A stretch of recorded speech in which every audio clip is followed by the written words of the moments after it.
Hi, welcome to an audio test session with APX. These videos provide worthwhile information for APX users and demonstrations on a range of audio measurement applications. In this session, Joe demonstrates some of the APX production test features. In this audio precision video tutorial, we'll explain some of the features available to support automation and production test in the APX 500 audio analyzer control software. Although these features are intended for production test, any users that need to conduct the same tests in a repeatable way will likely find many of them useful.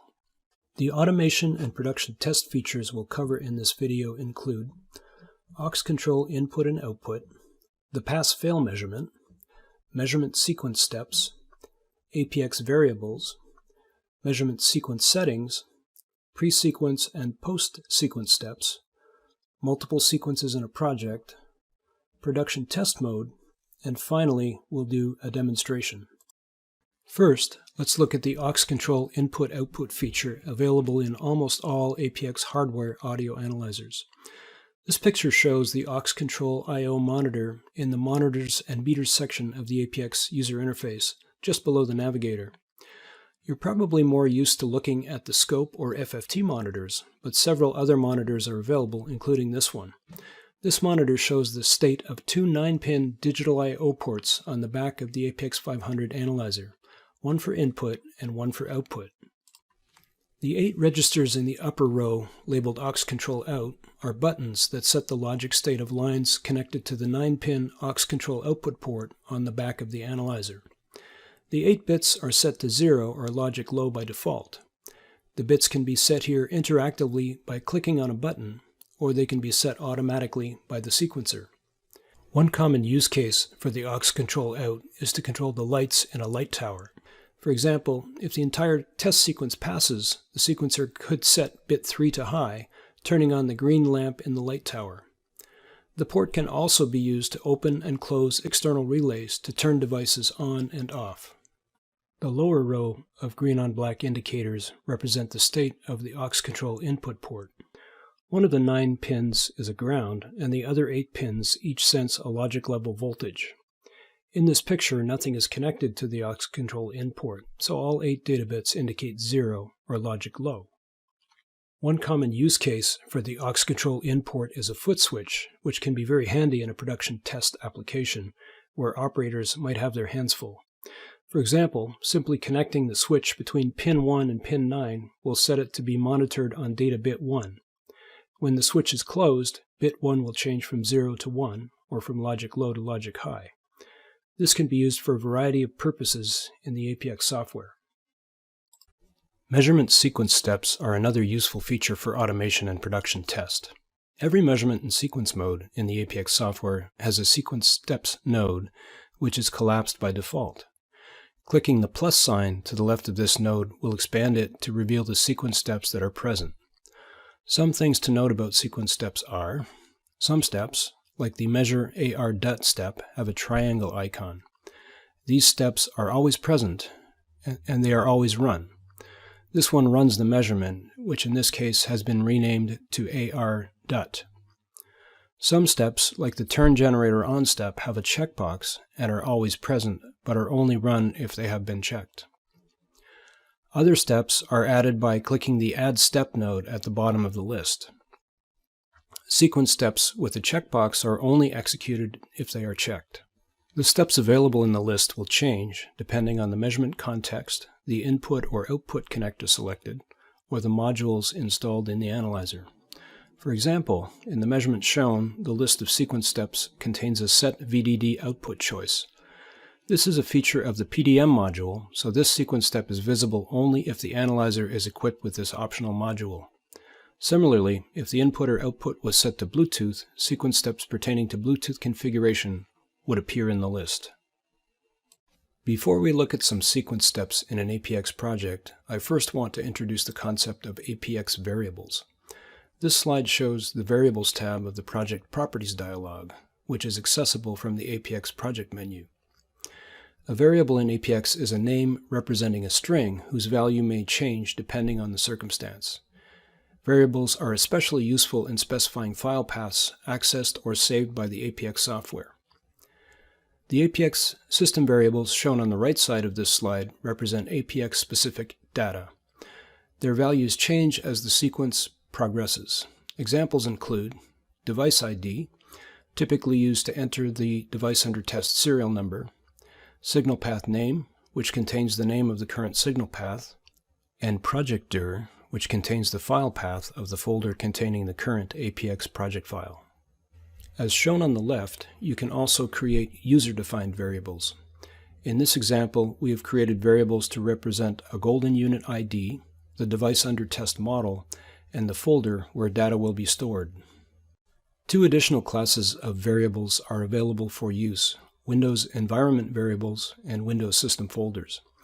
These are useful if you need to use standard Windows properties like the name of the user's PC or the folder path of the user's desktop. Here's an example of a prompt sequence step. The user is prompted to scan the device under test barcode, which will fill in the response field labeled ID and then automatically dismiss the prompt. In this case, the code entered is assigned to the APX system variable device ID. For the ID response, the required checkbox is checked, meaning the user must enter a value to proceed. In this case, the persist checkbox is unchecked, which will cause this field to be empty on the next sequence run. If persist is checked, the response field will be pre-populated with its value from the previous sequence run. For this prompt, an image has been used to clarify the instruction presented to the operator. The picture on the right shows a preview of how the prompt will look. As you probably know, signal path setup is a special measurement that's included in every signal path in sequence mode. Prompt steps in this measurement have some additional parameters for things like setting input and output references while the prompt is displayed, or for allowing the user to manually adjust the generator level during the prompt. An important use case for prompt steps in signal path setup is calibrating measurement microphones with a sound level calibrator. As shown here, when the input mode is acoustic, the Set dB/SPL checkbox is available in the Reference Levels section. The prompt instructs the operator to place a calibrator over the microphone, in this case an ear simulator microphone. A picture has been added to clarify the instruction. When the user selects OK, the system sets the microphone sensitivity so that levels can be correctly measured in dB/SPL or pascals. The Run External Program sequence step can be very useful for test automation. This example illustrates invoking an external program named setVoltage.exe to control a programmable DC power supply. The single argument is a user-defined variable named VDD, which contains the required voltage as a correctly formatted string. In this example, the program is a console application, or one that runs in a command prompt window. It is expected to return the string OK by writing it to the console. Here, the sequence step has been configured to wait for the program to exit and confirm that it responds with OK. In this case, if the external program returns an error message, or anything other than OK, the sequence step will cause the APX measurement and the sequence to fail. In addition to the measurement sequence steps that are part of every measurement, the APX Navigator has a set of pre-sequence steps that are run at the beginning of the sequence. This is where you would typically prompt the operator to enter the device ID, which is commonly used for the serial number. A device ID prompt is included in the standard APX project template, but it is unchecked by default. Any number of additional pre-sequence steps can be added here. For example, if you had a light tower, you could add a step to set the aux control out bit that turns on the tower's amber light to indicate the sequence is running. Similarly, there is a node at the end of the sequence for post-sequence steps. This section is for steps that are executed only at the end of the sequence. Default steps here include the APX report, which is checked by default in the standard project template, and the data output node, which is unchecked by default. We'll look at these two steps in more detail later. Every measurement in sequence mode also has a node with a gear icon titled Measurement Sequence Settings. Clicking on this node will open a dialog where you can specify what happens when the measurement fails limits. The default is to continue the sequence, which just flags the measurement as failed. Alternatively, you could have it cancel the sequence immediately, prompt the operator to retry the measurement, or automatically retry the measurement for a specified maximum number of retries. Because signal path setup is a special measurement, its measurement sequence setting node has some additional settings that are important. For example, as shown here, you can copy the references from any signal path in the project to the current signal path.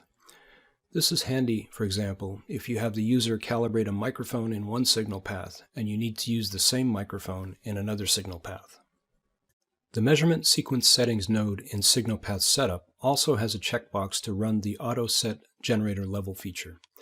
This is useful if you need to regulate the generator to a certain level, for example, the level that causes 1% distortion, sometimes called the clipping point. It's also useful if you need to calibrate the acoustic output of a loudspeaker. Another key feature to support production test and automation in an APX is the ability to have multiple sequences in a project. The standard APX project template has one sequence named Sequence 1, but you can have many sequences in the same project file.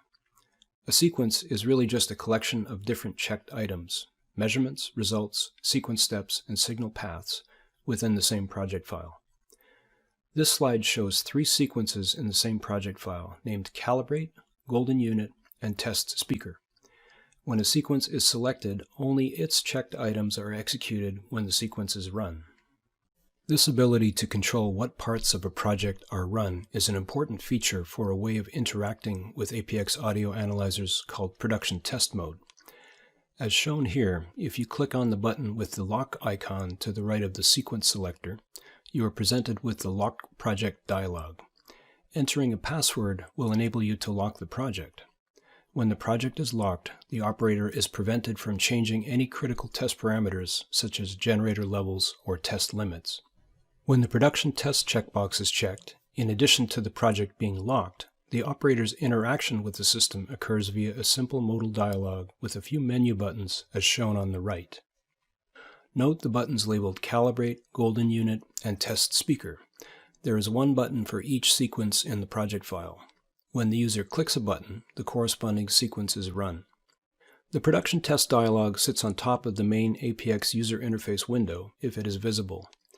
If you think the normal APX user interface is too complicated for the test operator, you can elect to hide it in production test mode by simply unchecking the Show APX Application Window checkbox in the Lock Project dialog.